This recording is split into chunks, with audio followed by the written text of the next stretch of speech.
అయ్యప్ప మాల వేసినప్పుడు 18 కొండలు ఎక్కి అలాగే శబరిమలలో ఉన్న 18 బంగారు మెట్లు ఎక్కుతారు కదా. ప్రతి ఒక్క కొండకి ఒక పేరు, అలాగే ప్రతి ఒక్క మెట్టులో ఒక దేవుడు ఉన్నాడు అని మీకు తెలుసా? గణేశుడు అయ్యప్ప మాల వేసినప్పుడు శివుడితో అసలు ఈ కొండలు ఎందుకు ఎక్కాలి, ఈ 18 మెట్లు ఎందుకు ఎక్కాలి నాన్న అని అనగా శివుడు నవ్వుతూ మొదటిగా 18 కొండలు ఏవి అంటే ఇంజిపారమల, కలైకట్టమల, పుదుచ్చేరిమల, కరిమల, తలైపారమల, దేవరమల, శ్రీపాదమల, మలయమాడుమల, మాతుంగమల, కల్కట్టిమల, చిత్రాంబరమల, సుందరమల, నాగాంబరమల, గౌండమల, నీలకల్లమల, నీలమల, పొన్నాంబరమల మరియు శబరిమల వంటి కొండలు, అలాగే 18 మంది దేవుళ్ళైన వినాయకుడు, శివుడు, పార్వతీదేవి, కుమారస్వామి, బ్రహ్మ, విష్ణువు, రంగనాథుడు, కాళయముడు, సూర్యదేవుడు, చంద్రదేవుడు, కుజుడు, బుద్ధుడు, బృహస్పతి, శుక్రుడు, శనిదేవుడు, రాహువు మరియు కేతు ఈ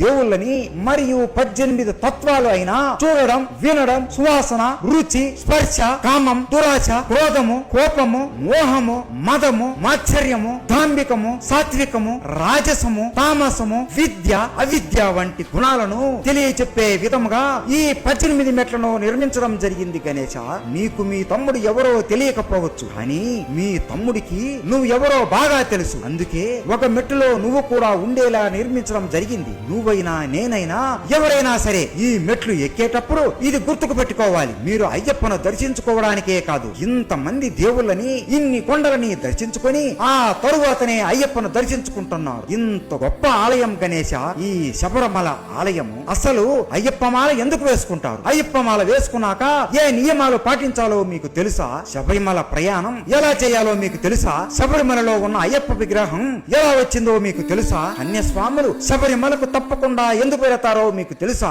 అయ్యప్ప మాల వేసుకున్న వారిని ఏమని పిలుస్తారో మీకు తెలుసా? అయ్యప్ప స్వాములు నల్లటి బట్టలే ఎందుకు వేసుకుంటారో మీకు తెలుసా? ఇవన్నీ తెలుసుకోవాలి అంటే మన ఛానల్లో పెద్ద వీడియో పెట్టాము, మిస్ అవ్వకుండా ఆ వీడియో చూసేయండి. అయ్యప్ప అంటే మీకు ఇష్టం ఉంటే స్వామియే శరణయ్యప్ప అని కామెంట్ చేయండి. స్వామియే శరణయ్యప్ప.